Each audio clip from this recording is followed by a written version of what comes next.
Q106.7 weather. Here's your KQNK forecast. Cloudy skies with a few peaks of sun today, with a slight chance of rain showers. Daytime highs approaching 80. Northeasterly winds 10 to 20 miles per hour. Mainly cloudy skies expected tonight. Slight chance of thunderstorms, lows around 58. Overcast skies tomorrow. Chance for storms. High temperatures reach up to 78. From the Weatherology Weather Center, I'm staff meteorologist Laura Lockwood. Currently 69. Covering Kansas and Nebraska, this is KQNK News on Classic Hits Q106.7 and Superstar Country 102.5. This Kansas Information Network update is brought to you by Eaton Roofing and Exteriors. Hi, I'm Felicia Rolfe. Here are today's headlines from 12 News. Kansans head to the polls today to decide which candidates will move on to the general election and whether to change how justices make it to the state Supreme Court. If you're going to vote today, make sure to take a valid photo ID with you to the polls. And if you plan to mail your advance ballot, make sure it's postmarked today. Expect traffic delays on U.S. Highway 56 in Barton and Rice counties starting Thursday. KDOT resurfacing a 19-mile stretch between Ellenwood and Lyons. The project wraps up in late September. A new Boeing jetliner finally cleared for the skies. The FAA certified the 737 MAX 7 after a decade of delays and safety reviews following previous MAX 8 crashes. And Wichita, Felicia Rolfe, 12 News. You're listening to the Kansas Information Network.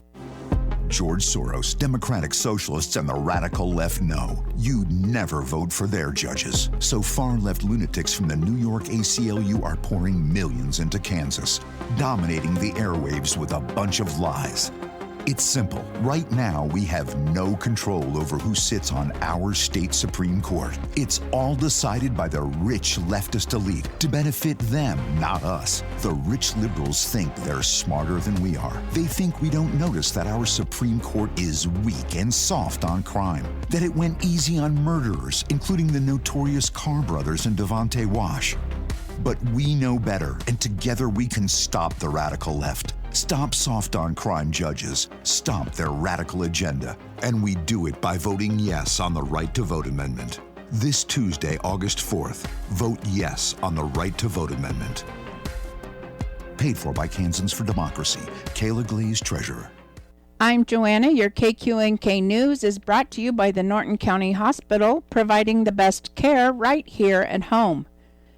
K. Christopher J.R.M. was sworn in as a justice of the Kansas Supreme Court in a private ceremony yesterday at the Kansas Judicial Center. The swearing-in means J.R.M. can begin receiving information related to his new role, including cases on the upcoming Supreme Court dockets and details about his administrative duties. Each justice on the Supreme Court, except for the Chief Justice, is assigned a judicial department, which is a group of judicial districts. As a departmental justice, he will supervise administrative matters related to the district courts in his department, and he may assign judges from one judicial district to another if the need arises. Each Supreme Court justice also serves as a liaison to committees on special topics and for initiatives. As liaison, he supports information sharing and alignment between committees, initiatives, and operations. The date and time of JRM's public swearing-in ceremony will be announced later. JRM succeeds former Chief Justice Marla Luckert, who stepped back from her role as Chief Justice before she retired March 28th.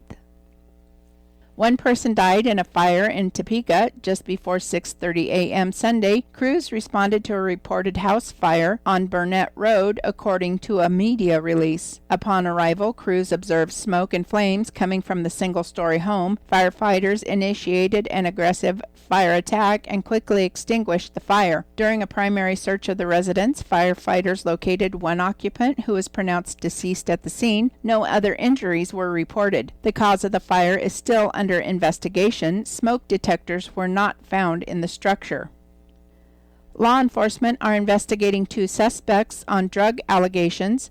On July 31st, police executed a search warrant in Hoisington, Kansas, following a lengthy narcotics investigation, according to a media release from Hoisington Police. During the execution of the search warrant, officers located and seized a substantial quantity of suspected methamphetamine, marijuana, and other suspected hallucinogenic drugs. Drug paraphernalia was also recovered during the search. As a result of the investigation, Robert Lee Stevenson, 67, and Kathy C. Whiting, 64, were taken into custody without incident. Both were booked into the Barton County Jail on charges of distribution of narcotics and possession of drug paraphernalia. Each was booked in lieu of a $50,000 bond.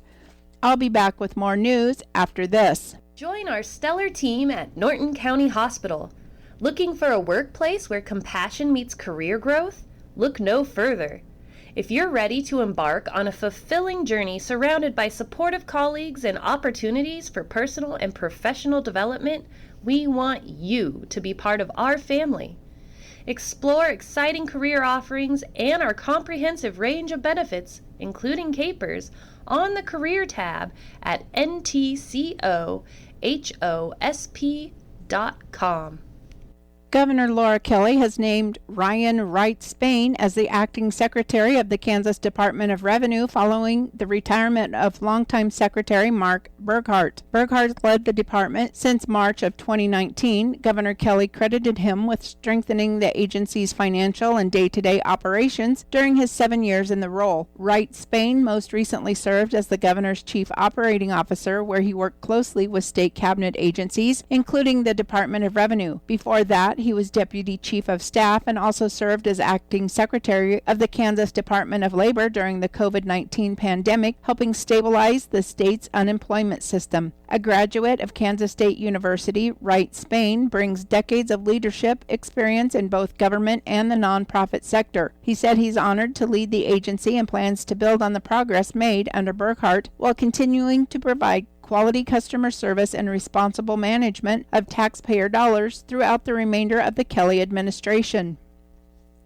A Topeka man who was released from prison less than a week ago is back in custody after authorities say he led deputies on a chase following a hit-and-run crash in Jackson County. The incident happened just after 4 a.m. Sunday on U.S. Highway 75. Investigators say a Toyota Camry missed the entrance to Prairie Bend Casino, tried to turn around, and struck the back of a semi before driving away. The semi driver was not injured. A Jackson County deputy spotted the damaged car a short time later and attempted a traffic stop, but the driver allegedly sped away. During the pursuit, investigators say the driver turned off the car's headlights before losing control, leaving the roadway and crashing into a large limestone rock. The driver, identified as 27-year-old Logan Lee Abel Bartley of Topeka, ran from the scene but was located several hours later with the help from a Kansas Highway Patrol aircraft and taken into custody without incident. Authorities said Bartley, who was released from the Kansas Department of Corrections on July 28th, is facing multiple requested charges, including felony fleeing and eluding, leaving the scene of a crash,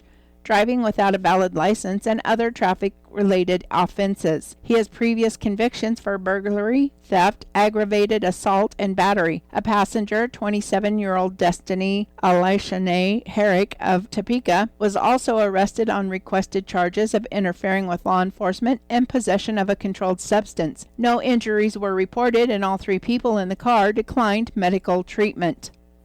I'm Joanna. Your KQNK News was brought to you by the Norton County Hospital. You can call the Norton County Hospital at 785-877-3351 for all your health care needs.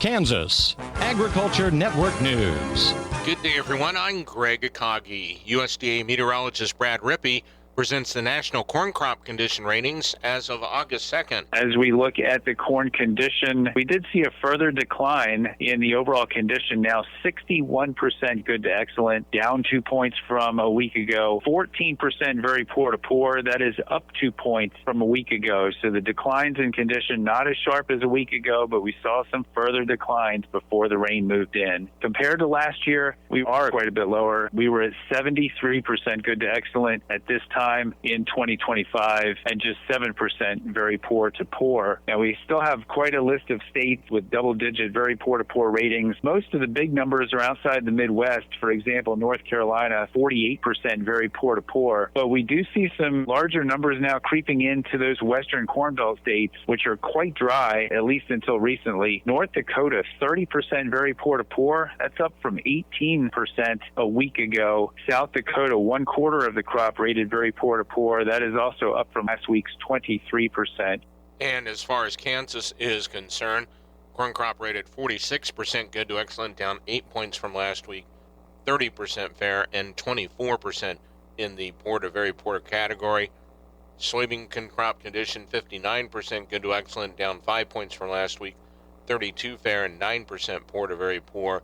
As far as the sorghum crop is concerned, the crop rated 39% good to excellent, down 8 points from last week, 34 fair, and 27% poor to very poor overall.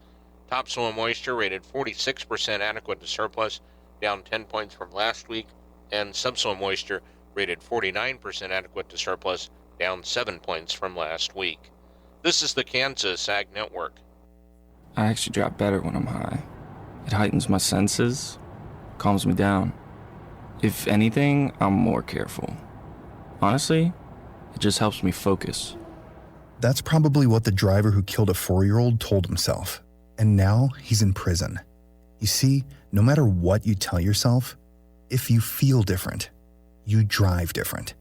So if you're high, just don't drive. Brought to you by NHTSA and the Ad Council. There is an incredibly important primary election on Tuesday, August 4th. I'm asking you to get out and vote for Ty Masterson. He's fantastic to be the next governor of Kansas. Ty will champion your state's amazing farmers and ranchers, cut taxes and regulations, ensure law and order, and defend our sacred Second Amendment rights. So go vote for Ty Masterson for governor on August 4th. He will not let you down. Kansas, we love you. Go out and vote for Ty. Paid for by Ty Masterson for governor, Tom Devlin, treasurer. Kansas Agriculture Network weather. I'm meteorologist Michael Caro on the Kansas Agriculture Network. As an upper-level trough of low pressure looks to swing through the northern plains this afternoon, and a stalled-out surface frontal boundary will extend from northeast back into southwestern portions of Kansas. For this afternoon, there will be a chance for at least some widely scattered showers and storms from north-central into central portions of the state. And then as we head into tonight, that chance for some scattered showers and storms, mainly across central into northern portions of Kansas, though a few isolated showers and storms are a possibility in the far south. For northwest Kansas, for this afternoon, we'll have partly sunny skies with high temperatures climbing up into the upper 70s to lower 80s. We'll have our winds breezy out of the north at 15 to 25 miles per hour. Into north-central Kansas, for this afternoon, partial sunshine. Can't rule out a slight chance for some hit-or-miss type showers and storms. High temperatures climbing up into the lower to middle 80s. We'll have our winds turning to the north and northeast at 10 to 15 miles per hour. For northeastern Kansas, for this afternoon, a mixture of clouds and sunshine, slight chance for some showers and storms in areas up closer to the Nebraska border region, with those high temperatures looking to reach up into the lower part of the 90s. We'll have our winds out of the south at 5 to 10. Look for a good deal of sunshine into southeastern Kansas for this afternoon, with high temperatures climbing into the middle to upper 90s. We'll have southeast winds at 5 to 15. For south-central Kansas, for this afternoon, partly sunny conditions with high temperatures in the upper 90s close to 100, with our winds out of the south at 5 to 15 miles per hour. And for southwest Kansas, high temperatures in the mid-80s for Garden City, low 90s for Liberal, winds turning to the north kicking up to 10 to 20. This is the Kansas Ag Network. You don't have to be a farmer or rancher to be a Farm Bureau member in Kansas. No matter if you live on a farm or in the city, your Farm Bureau membership is packed with value. Save on new zero-turn mowers from Grasshopper. Enjoy discounts on premium motor coach tours with Village Travel. And enjoy significant savings on medical health coverage with Kansas Farm Bureau health plans. Not a member? Join today at www.kfb.org. When I smoke weed, I get lost in the music. I like to isolate each instrument. The rhythmic bass, The harmonies on the piano, the sticky melody. Hey, careful, babe. There's someone crossing the street. Sorry, I didn't see him there. If you feel different, you drive different. Don't drive high. It's dangerous and illegal everywhere. A message from NHTSA and the Ad Council. Thanks for listening to KQNK News, serving classic hits Q106.7 and Superstar Country 102.5.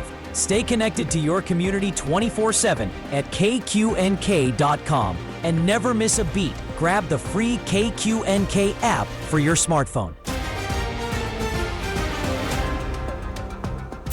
Classic Hits Q106.7.